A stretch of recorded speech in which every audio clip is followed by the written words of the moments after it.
مکے میں ایک عورت رہتی ہے، ام ہانی اس کا نام ہے۔ ام ہانی کو اس کے میاں نے اس لیے چھوڑ دیا کیونکہ وہ مسلمان ہو گئی تھی 10 سال پہلے۔ اب ام ہانی کے جو بچے ہیں 3-4، ام ہانی ان کو 10 سال سے قصے سناتی ہے کہ وہ جو مدینے والے نبی ہیں علیہ السلام وہ میرے سکے چچا کے بیٹے ہیں۔ اب جب مکہ فتح ہوا ہے، اب وہ بچے اپنی ماں کے چاروں طرف بیٹھے بار بار پوچھتے ہیں، ماں تو روز کہتی تھی مدینے والے نبی تیرے چچا کے سکے بیٹے ہیں، وہ تیرے بھائی لگتے ہیں، تم تو روز کہا کرتی تھی۔ اماں یہ تو بتاؤ نا کہ آج انہوں نے مکہ فتح کر لیا، کیا ماموں ہمارے گھر پہ تشریف لائیں گے؟ کیا وہ آئیں گے ہمارے گھر؟ حضرت ام ہانی رضی اللہ عنہ فرماتی ہیں، میں نے جب بچوں کی بات سنی تو میرا دل اندر سے بھر آیا، کیونکہ مجھے پتا ہے کہ محمد رسول اللہ صلی اللہ علیہ وسلم بہت مصروف ہیں، ان کے ساتھ بہت کام ہے، بہت دنیا ان کے آگے پیچھے چل رہی ہے، اتنا بڑا لشکر ساتھ میں آیا۔ تو فرماتی ہیں کہ میں نے اپنے بچوں کو ویسے ہی دلاسا دینے کے لیے کہا کہ ہاں آئیں گے، تو اتنی دیر میں دروازے پہ کسی نے دستک دی نا، تو ہانی نے جذبات میں پوچھا کون ہے دروازے پر؟ تو ادھر سے آواز کہ ہانی دروازہ کھولو، میں تمہارا بھائی محمد رسول اللہ صلی اللہ علیہ وسلم۔ آج اگر کوئی منتری بن جائے نا مسلمان، افسر بن جائے، مولوی بن جائے، کوئی بڑا ڈگری ہولڈر بن جائے، کروڑ پتی بن جائے، تو غریب رشتہ دار کے گھر نہیں جائے گا، وہ اپنی کیٹیگری کے لوگ ڈھونڈے گا۔ پڑھیں نبی علیہ السلام کی سیرت، مکے کے موجودہ گورنر نے سفارش کی ہے، یا رسول اللہ صلی اللہ علیہ وسلم میری کوٹھی پر کھانا نہیں۔ عبد الرحمن بن عوف رضی اللہ تعالیٰ عنہ عرب پتی آدمی ہیں، مکے میں ان کے باغات ہیں، مکے میں گھر ہیں، انہوں نے گزارش کی یا رسول اللہ ہمارے گھر نہیں۔ عثمان بن نورین رضی اللہ تعالیٰ عنہ کاروبار کا سارے دفاتر مکے میں اس وقت تک، انہوں نے کہا ہمارے گھر پہ نہیں، تمہارے یہاں نہیں۔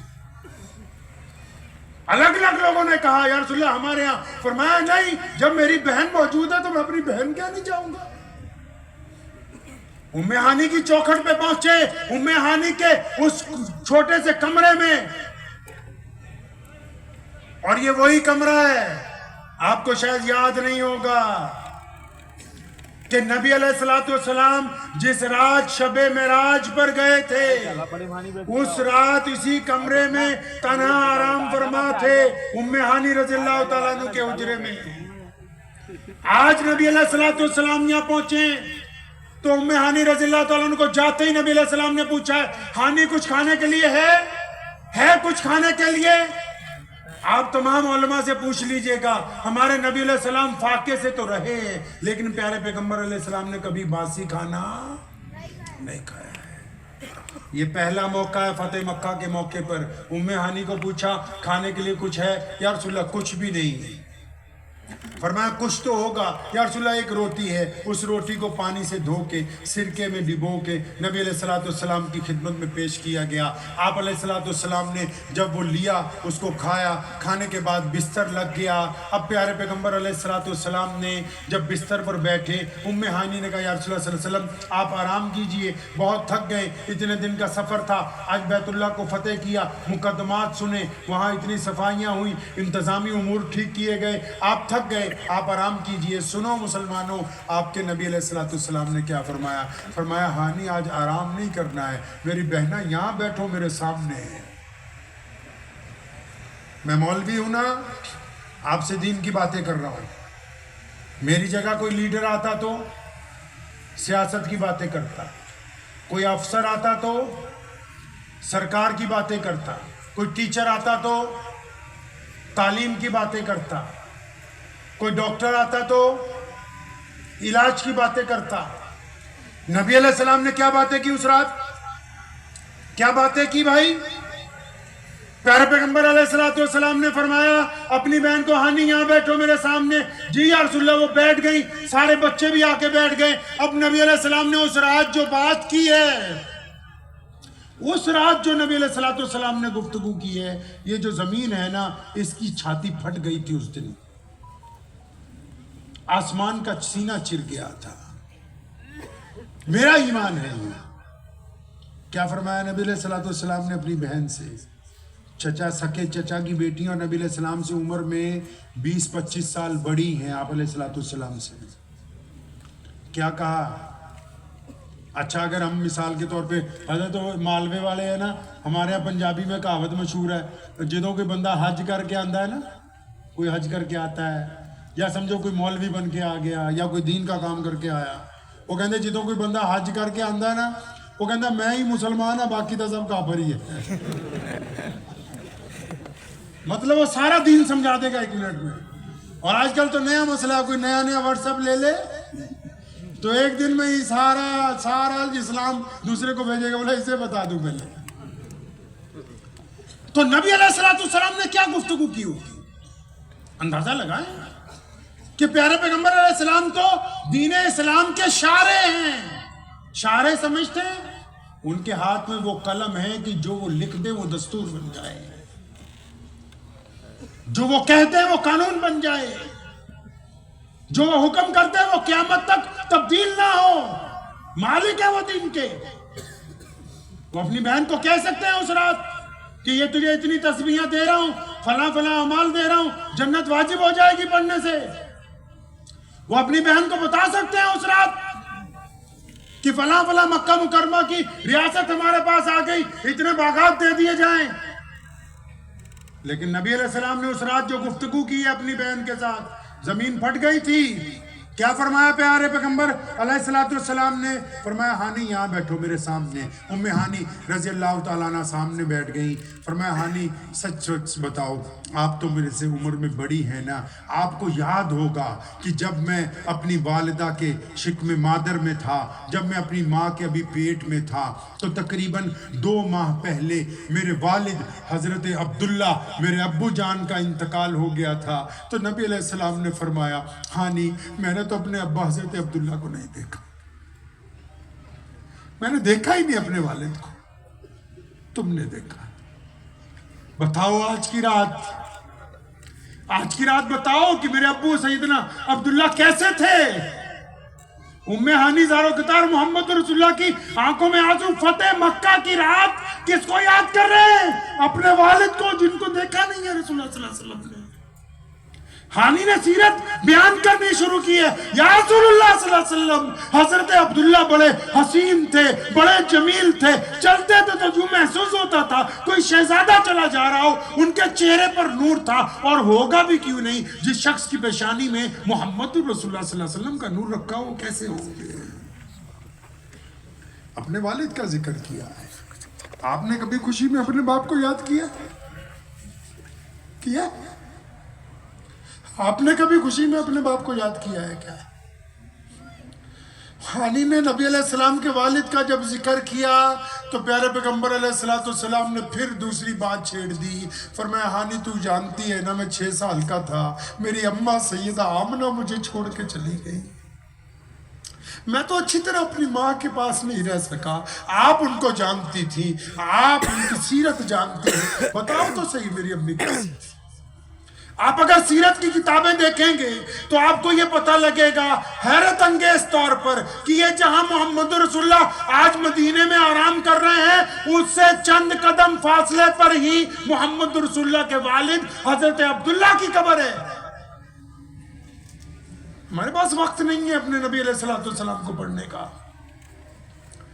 سیدہ آمنہ پیارے پیغمبر علیہ السلام 6 سال کے تھے، ان کو گود میں اٹھا کے لے گئی مدینہ المنورہ، کیونکہ وہ وہاں کی رہنے والی تھی. میرے نبی نے جو ہجرت کی ہے وہ اپنے ننہال کی طرف کی ہے. وہ لے گئی تھی نبی علیہ السلام کو 6 سال کی عمر میں. کہاں لے کے گئی؟ حضرت عبداللہ کی قبر پر، ان کو دکھانے کے لیے رسول اللہ صلی اللہ علیہ وسلم کو کہ یہ تمہارے والد کی قبر ہے. اور اسی سفر میں جب سیدہ آمنہ واپس آئی ہیں تو اب ہوا پہاڑی کے اوپر ان کا وصال ہوا اسی سفر کے دوران. آپ وہ واقعے کو پڑھیں گے اگر، سیدہ آمنہ ان کی عمر بہت زیادہ نہیں تھی، 25 یا 30 سال کے بیچ میں ہونی چاہیے. مختلف مفسرین نے لکھا ہے جب ابوا پہاڑ کے پاس سے گزری، ام ایمن رضی اللہ تعالیٰ عنہ اور سیدنا آمنہ موجود تھی. نبی علیہ السلام 6 سال کے ہیں. صرف 6 سال کے پیارے پیغمبر علیہ الصلوۃ والسلام. اور نبی علیہ الصلوۃ والسلام جب وہاں سے گزر رہی ہیں ان کی والدہ، اچانک ان کے درد ہوا ہے. آج کی زبان میں سادے طریقے میں سمجھ لیجئے کہ حضرت آمنہ کو ہارٹ اٹیک آ گیا. ایک لفظ ان کا جب میں پڑھتا ہوں، آپ بھی پڑھیے گا ضرور، تو آپ کو حیرت ہوگی. حضرت آمنہ رضی اللہ تعالیٰ عنہ فرماتی ہیں نبی علیہ السلام سے، 6 سال کے ہیں محمد صلی اللہ علیہ وسلم، جب ہارٹ اٹیک ہوا زمین پر لیٹ گئی تو پیارے پیغمبر علیہ السلام کو اپنی چھاتی سے لگایا. بڑی خوبصورت بات کہی ہے، فرمایا میرے بیٹے محمد، ہر نئی چیز کو پورا نہیں ہو جانا ہے، ہر نئی چیز پرانی ہو جائے گی، لیکن میرا نام قیامت تک زندہ رہے گا. فرمایا کیونکہ میں تیرے جیسا لال چھوڑ کے جا رہی ہوں. سیدہ آمنہ نے کہا کہ ہر نئی چیز کو پرانی ہو جانا ہے، لیکن میرا ذکر باقی رہے گا. کیوں؟ کیونکہ میں محمد رسول اللہ جیسا بیٹا دنیا کو دے کے جا رہی ہوں.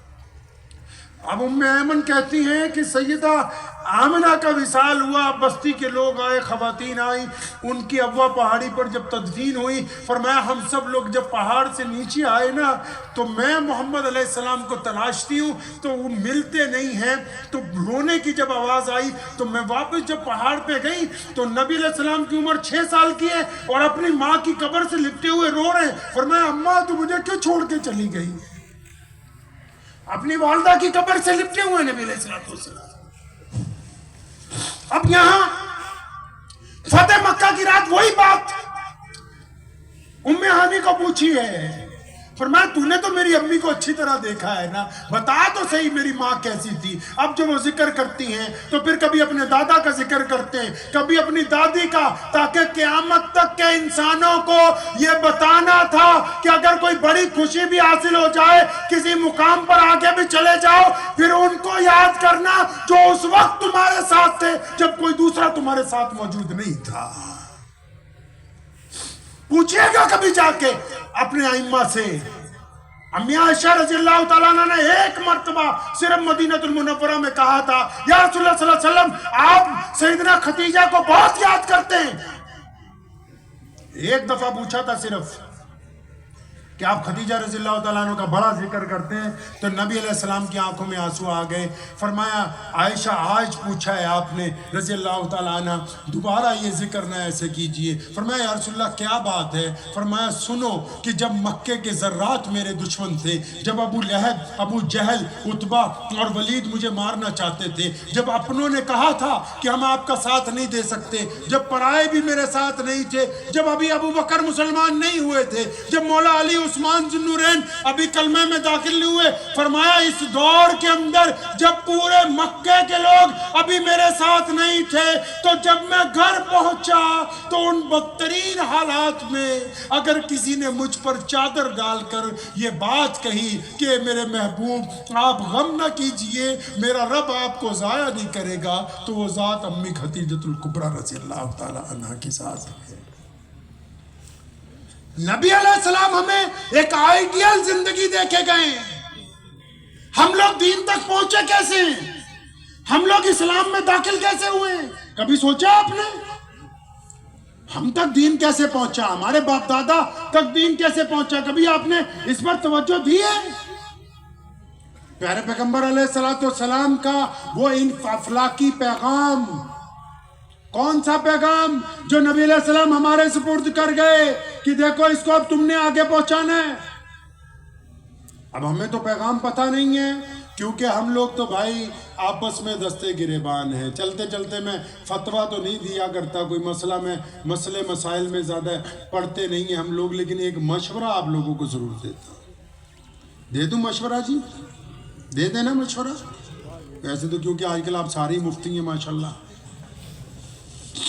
حضرت، کیونکہ آج کل لوکل مفتی بہت ہو گئے. لوکل مفتی سمجھتے ہیں؟ لوکل مفتی بولتے ہیں کہ کوئی بھی بات ہو جائے تو کیلا بیچنے والا بھی فتویٰ دے رہا ہے، ڈاکٹر صاحب بھی فتویٰ دے رہے ہیں، انجینئر صاحب بھی فتویٰ، وکیل صاحب کہتے ہیں مجھے پتا ہے اسلام کیا ہے، تمہیں نہیں پتا. اچھا ان سب کیٹیگریوں کو کوئی بڑا کروڑ پتی امیر بن جائے ہوگا تو مجھے پتا ہے دین کیا ہے، تمہیں کیا پتا ہوگا. متولی صاحب کہتے ہیں ہمیں پتا ہے اسلام کیا ہے. اچھا ان سب کیٹیگری کے لوگوں کو اگر بیمار ہو جائیں تو اماں بولے گی نہیں ڈاکٹر MBBS ہونا چاہیے، یہ محلے والے چھوٹے ڈاکٹر سے دوائی نہیں لینی، بڑے اسپتال میں جائیں گے ٹیسٹ کروائیں گے۔ اچھا موبائل خریدنا ہو اور بولے نہیں نہیں کمپنی کا چاہیے، ڈبہ پیک۔ کار لینی ہو بولے شو روم سے لیں گے، خراب ہو جائے بولے ایجنسی میں ٹھیک کروا لیں۔ یعنی آپ دین کے معاملے میں ایرے گیروں سے فتویٰ لیتے ہیں، دنیا کی چیزیں ساری کمپنی کی چاہیے، دین ان کو کمپنی کا نہیں چاہیے، دین کوئی بھی بتا دے۔ جس طرح باقی چیزیں اعلیٰ کمپنی کی چاہیے تو دین بھی محمد رسول اللہ صلی اللہ علیہ وسلم کی کمپنی سے ہی پوچھنا ہوگا، دین کے مالکوں سے ہی پوچھنا ہوگا، ان کے خادموں سے ہی پوچھنا ہوگا کہ دین ہے کیا۔ ایک چھوٹی سی گزارش ہے میری آپ سب سے، میں یہ نہیں کہنے لگا ہوں کہ ایسا کوئی اختلاف ہوگا، لیکن ایک ویسے میرے دل میں اکثر جو بات آتی وہ بس آپ حضرات سے گزارش کرتا ہوں۔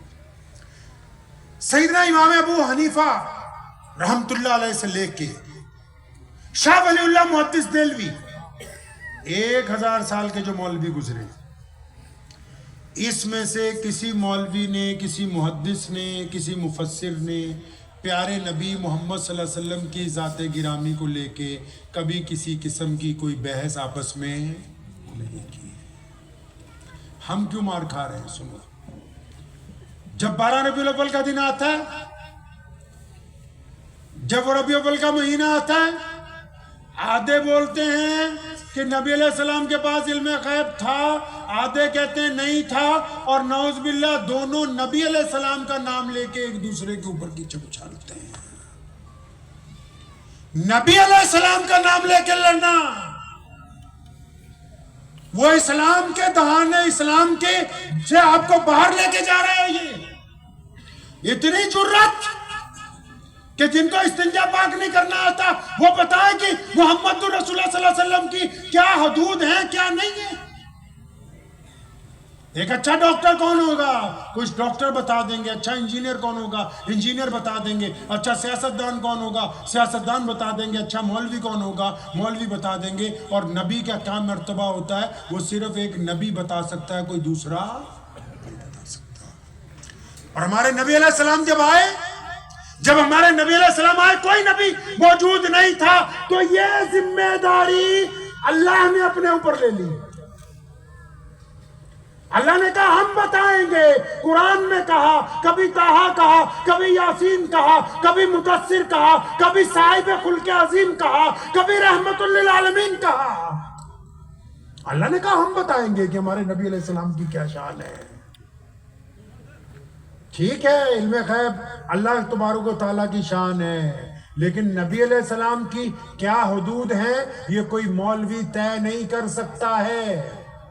یہ مفتی صاحب بیٹھے، پڑھیے بخاری شریف، نبی علیہ السلام نے بدر کی رات میں جب ٹہلنے کے لیے نکلے، ابو بکر صدیق رضی اللہ تعالیٰ عنہ ساتھ نے، چھڑی نبی علیہ السلام کے ہاتھ میں، چند قدم چلتے، ایک جگہ رکتے اور رک کے اس زمین پر چھڑی ٹکاتے، فرماتے سیدنا ابو بکر صدیق کو بس یہاں پر صبح ابو جہل ہلاک ہونے والا ہے۔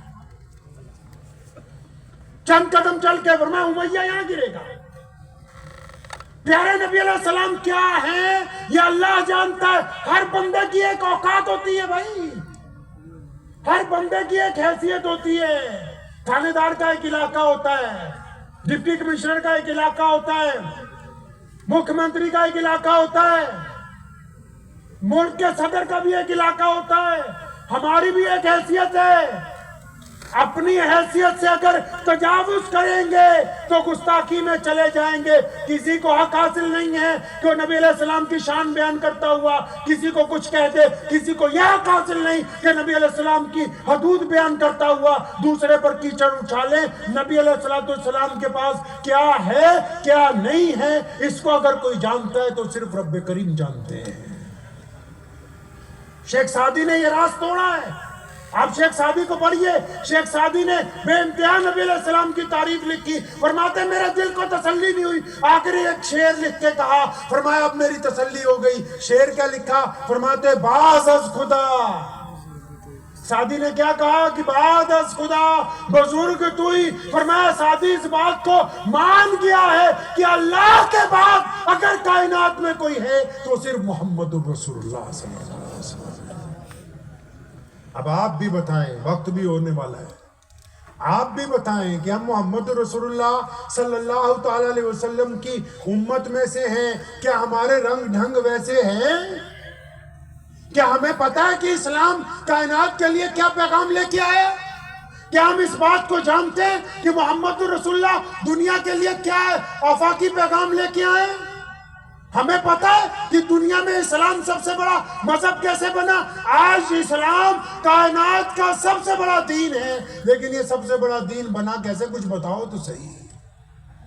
اگر طاقت کے ذریعے بنا ہوتا تو جہاں طاقت نہیں رہی وہاں سے انحراف نہ ہو جاتا، لیکن حالت تو یہ ہے کہ طاقت والے ملک ہوں یا غیر طاقت والے ملک ہوں، اقتدار والے ہوں یا غیر اقتدار والے ہوں، دنیا کے تمام مسلمانوں کا یہ دعویٰ ہے کہ ہمیں رسول اللہ صلی اللہ علیہ وسلم اپنی جان سے زیادہ عزیز ہے.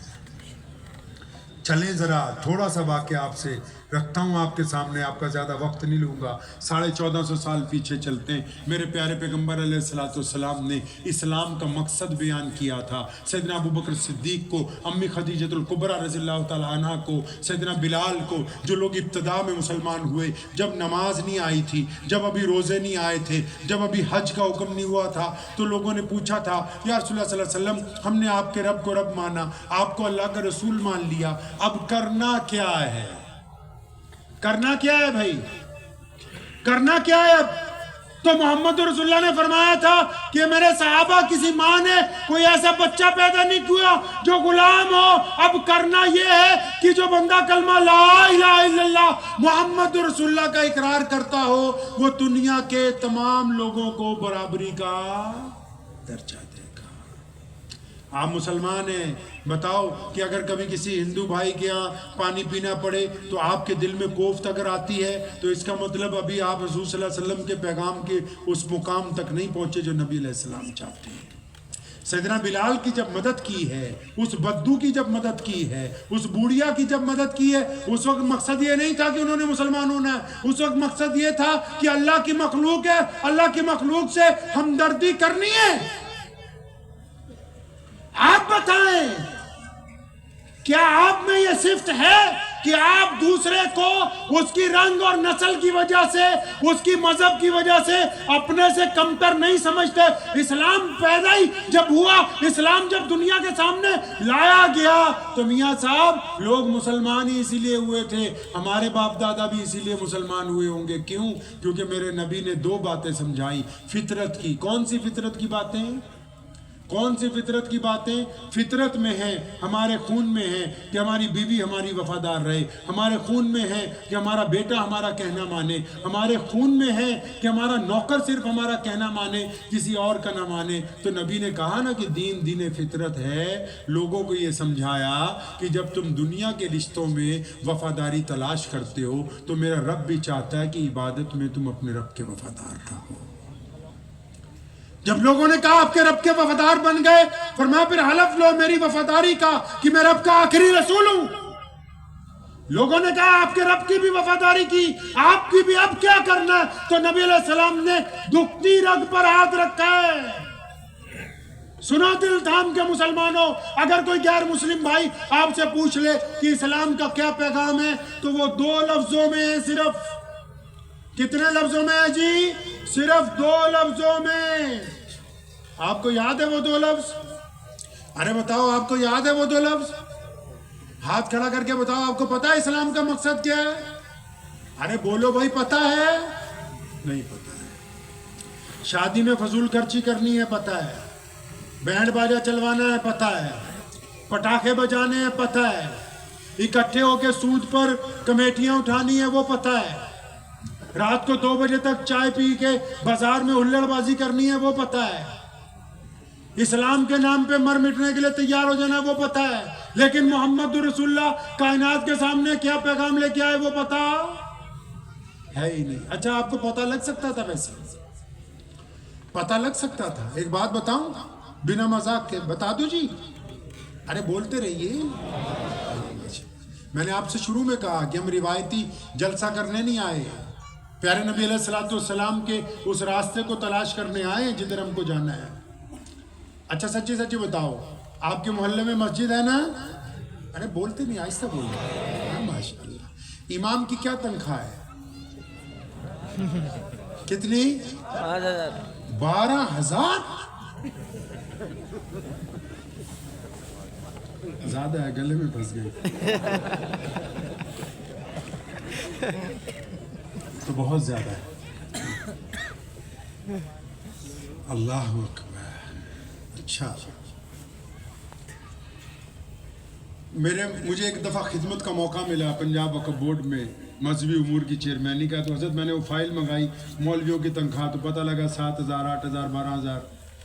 تو ہم نے کہا بڑھا دو، 25,000 کر دو۔ تو جتنے دنیا دار لوگ تھے، ممبران ہوتے نا، تو میرے سے الجھ پڑے کہ یار تو مولویوں کے لیے اتنے پیسے۔ تو ان دنیا داروں میں ایک صاحب بیٹھے ہوئے تھے، میرے دوست ہیں، تو میں نے ان کو کہا کہ جوتے بہت اچھے پہنے ہیں۔ تو کہنے لگے عثمان بھائی ایڈیڈاس کمپنی کے ہیں، 22,000 کے لے کے آیا۔ تو میں نے کہا اس کا مطلب ان کو جوتوں کی زیادہ ضرورت ہے، مولویوں کی کم۔ آپ اندازہ لگاؤ، 12,000 تو 4th کلاس ملازم کی بھی تنخواہ نہیں۔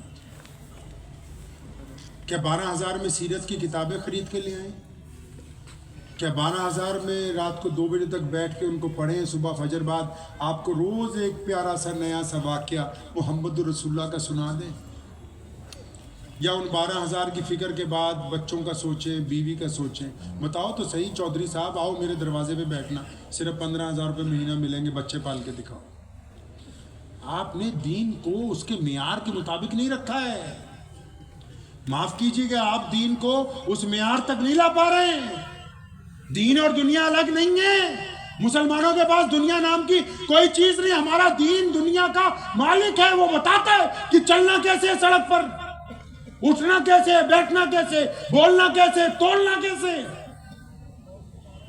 انویسٹمنٹ کیسے کرنی ہے۔ آپ نے تو دین کو اتنا سستا لے لیا کہ جہاں سے دین اپلائی ہونا ہے، جہاں سے دین کو سمجھ ملنی ہے، جنہوں نے یہ بتانا کہ دین کیا ہے، ہم نے ان کو اپنا نوکر بنا لیا۔ تو دین بتائے گا کون؟ یہ جتنی باتیں آپ حضرات سے کی ہیں، آدھے سے زیادہ واقعات لوگوں کے سامنے آ ہی نہیں رہے۔ بھئی آئیں گے کیسے؟ ہم نے تو کہا مولوی ہمارا نوکر ہے، 5 وقت نماز پڑھو، اسی لیے تو پتہ ہی نہیں کہ اسلام کا آفاقی پیغام کیا ہے۔ کوئی غیر مسلم ہم سے پوچھ لیتا ہے، کیونکہ آج کل لوگ اعتراض بھی کرتے ہیں کہ بتاؤ اسلام کا مطلب کیا ہے، تو ہم چپ ہیں بالکل، ہم رک جاؤ مولوی صاحب کو بلاتے ہو، بتائیں گے اسلام کا کیا مطلب ہے۔ آپ سے پوچھتا ہوں اسلام کا مطلب بتاؤ 2 لفظوں میں، آپ کو نہیں پتا۔ محمد رسول اللہ صلی اللہ علیہ وسلم نے دکھتی رکھ پہ ہاتھ رکھا ہے لوگوں کی۔ دکھتی رکھ کیا تھی؟ جتنے لیڈر ہیں پوری دنیا کے، ابھی ٹرمپ نے الیکشن ہوا امریکہ میں، اس نے ایک بات کہی الیکشن سے پہلے، اس نے کہا کہ میں امن قائم کر دوں گا، اس نے کہا کہ میں ہوٹلنگ اچھی کر دوں گا، اس نے کہا میں انویسٹر اچھے لے کے آؤں گا، اس نے کہا میں لائف اسٹائل اچھی کر دوں گا، اس نے کہا میں اسٹائل آف لیونگ آپ کا بڑھا دوں گا۔ مطلب دیسی زبان میں اس نے کہا کہ میں روٹی، کپڑا اور مکان سب کو دے دوں گا۔ اب یہ تو ساری دنیا کے لیڈر کہتے ہیں۔ ہمارے نبی علیہ السلام نے آ کے کیا کہا؟ ہمارے نبی علیہ السلام نے آ کے یہ نہیں کہا کہ روٹی، کپڑا، مکان دے دوں گا۔ انہوں نے یہاں سے آ کے نفس پکڑ لی انسانوں کی۔ آپ کے گھر میں وہ ہوگا نا، کیا کہتے ہیں اس کو، پھپھڑ کو کیا کہتے ہیں جی؟ یہاں پھپھو کے میاں کو کیا کہتے ہو؟ پھپھا ہی کہتے ہو؟ ساڑھے پنجابی جو پھپھڑ کہتے ہیں ان کو۔ وہ پھپھڑ ناراض نہیں ہو جاتا ہے شادی میں؟ آپ میں بھی جو پھپھا ہوں گے منہ بنا کے بھاگتے ہوں گے۔ اب وہ پھپھا جو ناراض ہو جاتا ہے، اب وہ جب اپنے گھر پہنچتا ہے تو اس کی ماں پوچھتی بیٹا کیوں اپنے سالے کی شادی میں سے آ گیا، سالی کی شادی میں سے آ گیا؟ تو کیا بولتا ہے؟ وہ بولتی کھانا نہیں کھلایا، کپڑے نہیں دیے، پیسے نہیں، انہیں سب کچھ تھا، لیکن میرا سالا اور میرے سسر نے عزت سے نہیں بلایا مجھ کو۔ اسلام کو ذرا پڑھو تو صحیح، کبھی بیٹھو تو صحیح ان کے قدموں میں جا کے، پوچھو تو صحیح۔ محمد رسول اللہ کے دین کائنات میں اتنی تیزی سے اس لیے انقلاب برپا کر گیا کہ رسول اللہ نے جب فطرت کے مطابق عبادت سکھائی تو ساتھ میں یہ کہہ دیا کہ انسانوں کی سب سے بڑی ضرورت ان کا آتم سمان ہے، ان کی سیلف ریسپیکٹ ہے۔ اگر آپ کس کو عزت نہیں دے سکتے تو پھر آپ اس کو کچھ بھی نہیں دینے والے ہیں۔ بلال کو کہا کہ تم مؤذن رسول ہو، ابو بکر کو کہا کہ تم صدیق ہو، درجے بلند کرنے شروع کر دیے لوگوں کے۔ محمد رسول اللہ نے جب یہ لوگوں کو بتانا شروع کیا تو کائنات میں، پوری کائنات میں شور مچ گیا، کیونکہ غلام تھے زیادہ تر لوگ 98% کہ ایسے نبی آئے ہیں جو ایک خدا کی عبادت کے ساتھ ایک صف میں کھڑے ہونے کی بات کرتے ہیں، ایک صف میں کھڑے ہونے کی بات کرتے ہیں۔ کبھی آپ نے اپنی مسجد کو دیکھا اچھی طرح دیکھا؟ اپنی مسجد کو دیکھا ہوگا، قالین اچھے ہیں، اے سی اچھے ہیں، دیواریں اچھی ہیں، اس میں کتبے اچھے لگے ہوئے ہیں، مائک اچھا لگا ہے، لیکن آپ نے اس مسجد کو نبی علیہ السلام کی نگاہ سے نہیں کبھی دیکھا۔ مسجد کو ذرا دھیان سے صبح فجر میں دیکھیے گا، جب مؤذن تکبیر کہتا ہے اور امام صاحب نماز کے لیے کھڑے ہوتے ہیں، جب وہ کہتا ہے اللہ اکبر اللہ اکبر، جب جمعے کی نماز ہوتی ہے، جب وہ تکبیر کہنا شروع کرتا ہے تو چند غریب لوگ، چند مسکین لوگ، چند محتاج لوگ، چند سرمایہ دار لوگ، چند شہزادے لوگ دوڑتے ہوئے آتے ہیں، صفوں میں لگنا شروع ہو جاتے ہیں۔ ایک ہی صف میں کھڑے ہو گئے محمود اور ایاز، نہ کوئی بندہ رہا نہ کوئی بندہ نواز، بندہ صاحب و محتاج و غنی ایک ہوئے، تیری سرکار میں پہنچے تو دھیان سے پھر نہیں دیکھ رہے مسجد کی خوبصورتی۔ اب یہ رنگ برنگے لوگ صفیں بنانی شروع کر دی۔ اب جمعے کی نماز کا ٹائم ہے، ہم جیسا کوئی مولوی، کوئی بڑا شیخ الحدیث، کوئی بڑا مسلمان افسر، کوئی مسلمان وزیر، کوئی مسلمان ارب پتی، اب جب وہ بعد میں آتا ہے امام نیت باندھ لیتا ہے تو پھر وہ وہاں نماز پڑھتا ہے جہاں قوم نے جوتیاں اتاری ہیں۔ یہ محمد رسول اللہ کی مسجد کا حسن ہے کہ کوئی کسی کی گردن پھلانگ کے آگے نہیں جا سکتا ہے۔ آپ بتاتے کیوں نہیں کائنات کے لوگوں کو کہ یہ نماز، روزہ، حج، زکوٰۃ فرض ہیں، لیکن یہ مسلمانوں کے لیے ہے اور ان کو اس لیے فرض کیا کیونکہ ہم نماز سے طاقت حاصل کرتے ہیں برائی کے ساتھ لڑنے کی، ہم روزے سے طاقت حاصل کرتے ہیں اپنی نگاہوں میں شرم و حیا پیدا کرنے کی۔ ہم نے تو کہا کہ ہمیں تو پتہ ہی نہیں ہے کہ اسلام کا مقصد کیا ہے، جبکہ 2 حرفی مقصد تھا کہ رب رسول کا کہنا ماننے کے بعد دنیا کے سب لوگوں کو عزت بانٹنی ہے۔ کیا بانٹنی ہے جی؟ کوئی سڑک پہ ابھی کسی پل کے نیچے جاؤ اندور میں، اگر کوئی غریب آدمی سویا ہو اچانک ویسے ہی تو وہ یہ نہیں چاہتا کہ مجھے پہ رات کو کوئی کمبل ڈالے، کوئی کھانا کھلائے۔ اگر وہ چاہتا ہے تو ایک بات ضرور چاہتا ہے کہ کوئی آ کے مجھے گالی دے کے یہاں سے اٹھائے نہیں۔ غریب کو بھی اگر کچھ چاہیے سب سے پہلے تو عزت چاہیے، اور اسلام نے، یہ کائنات میں اسلام سب سے بڑا دین کیسے بنا؟ محمد رسول اللہ نے حکم کر دیا کہ ہم عزتیں بانٹنے آئے، اب عزت بانٹیں گے ہم۔ اب پوری دنیا کے لوگوں کو جب پتہ لگا، آج بھی جب کائنات کے مظلوموں کو پتہ لگتا ہے کہ ایک ایسا دین جہاں بڑے اور چھوٹے، گورے اور کالے، سیدنا سلمان فارسی رضی اللہ تعالیٰ عنہ نے ایک مرتبہ مذاق میں کہا، ایک کالی ماں کے بیٹے سیدنا بلال کے دل کو لگ گئی، انہوں نے یا رسول اللہ صلی اللہ علیہ وسلم مجھے کالی ماں کا بیٹا کہا۔ نبی علیہ السلام ناراض ہوئے، فرمایا اب بھی زمانے جاہلیت کی باتیں کرتے ہو۔ سلمان فارسی رضی اللہ عنہ بڑے آپ دیدہ ہوئے،